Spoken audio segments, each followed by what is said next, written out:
Эгер айдоочу мас абалында унаа башкарса же кырсык болгон жерден качып кетсе, анда анын айдоочулук күбөлүгү 3 жылга жокко чыгат. Эгер ал кырсыкка себепчи болсо, анда анын айдоочулук күбөлүгү 10 жылга кесилет. Бул сунушталып жаткан жаңы мыйзам долбоорунда каралган. Сунушталып жаткан мыйзам долбоорунда ошондой эле айдоочу бул эрежени 2 жолу кайталаса, автоунаа айдоо укугунан өмүр бою ажыратылат. Мындай чара жол кырсыктарын азайтуу багытында иштелип чыккан. Өткөн жылы 12 миңден ашуун мас айдоочу кармалган. Алардын эч кимиси айдоочулук күбөлүгүнөн ажыратылган эмес. Азыркы мыйзам боюнча мас айдоочуларга 17 миң сом айып каралган. Негизинен кайсы убакыттарда авто каражаттарын айдоо укугунан ажыратылат?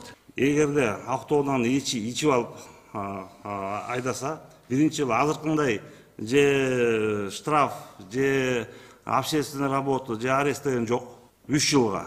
Эгерде ушул айдоочу күбөлүгү жок, такыр күбөлүк албаган адам ичип алып автоунаа айдаса, анда 3 күнгө административный арест болот. Эгерде ушундай айдоочулар ичип алып тутуп жолуна кырсыгын жасаса, 10 жылга ажырайт. Автоунааны кайра эле ичип алып айдаса, ошо срок лишения бүткөндөн кийин айдаса, анда пожизненно кетет правасы. Кыргызстанда канжолдордо акыркы жылдары адам өлүмү менен аяктаган ири авто кырсыктар көбөйдү. Анда айрым айдоочулар мас болгону аныкталган. Мындан улам аларга карата жазанын күчөтүлүшүн жалпы коом кубаттап келет. Айрым депутаттар мындай катаал чараларды колдоп, бирок алар коррупцияга жол ачышы ыктымал экенин белгилешти. Защит этип аткан мыйзам долбоору аябай жакшы айтып атканыңар боюнча, бирок иш жүзүндө мыйзам долбоору керек үчүн алып келип атасыңар. Анан бул жерден жооп берип атканда жакшы жооп бересиңер. Ошондой эле айтканыңардай болуп калса экен деп биз кабыл алып беребиз. Бирок аткарылышы такыр башка болуп атпайбы? Октябрь мырза, сиз жакшы билесиз. Мыйзамдардын аткарылышын жакшы билесиз да. Эч жерде мыйзам иштебей жатат деп эле жарандарды сыйлап сактап жүрбөйбү? Ал туура эле. Мас болуп айдабаш керек. Негизи мас болуп айдагандарга кандай жаза татыктуу? 1 жылга правасын решен кылыш керек. Же 1 жолу решен кылыш керек десем. 1 жылга болсо керек тең. Машина миндирбей эле коюш керек да. Адам жанында адамдар болот, ошолорду ойлош керек да. Бирөөнүн өмүрүн ойлош керек, өзүнүnkүн ойлобосун.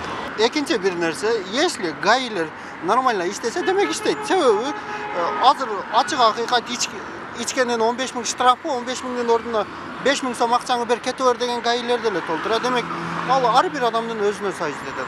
Кыргызстан бир канча жылдан бери дүйнөдө жол кырсыгынан эң көп жарандары каза тапкан өлкөлөрдүн катарында турат. Өткөн жылы 500дөн ашык адам кандуу жолдун курмандыгы болгон. 5 миңдей жол кырсыгы катталган. Жалал Абад облусунда да быйылкы жол кырсыктары мас абалында унаа башкаргандар өткөн жылга салыштырмалуу көп болууда. 300 жылдын статистика боюнча 379 жол кырсыгы катталды. Анын ичинен 80 каза болду, 80. Жарат алгандар 669. Быйыл көп.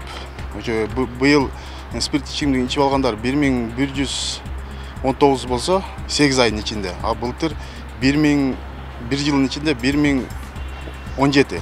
Адистер жол кырсыктарынын 60% сабатсыз айдоочулардын айынан жараларын белгилешет. Ошол эле учурда өлкөдө автоунаалардын саны өскөнү жана жолдордун ага ылайык келбегени да башкы себеп. Авто кырсыктардын көбөйүшүн жол кыймылынын коопсуздугун камсыздаган органдагы кадр саясаты менен да байланыштыргандар көп. Жол көзөмөлдөөчүлөрдүн тартыштыгы жана кызматка алуудагы кесипкөйлүк аракет да буга себеп дешет. Иликтөөлөргө ылайык Кыргызстандагы жол кырсыктарынан күн сайын кеминде 3 киши каза болот. Өлкөнүн негизги трассаларында күнүнө унаа кырсыктары орун алып турат. Соңку 3 жылда эле жол кырсыктары 12 миллиард сомдон ашык чыгым алып келген. 2021 жылы өлкөдө набыт болгондор 500дөн ашкан. 2020 жылы 6126 жол кырсыгы катталып, 754 адам каза тапкан. Анын 93-ү жаш балдар. Бүбүсара Орозалиева, Шерзат Эгембердиев, 7 канал, Жалал Абад.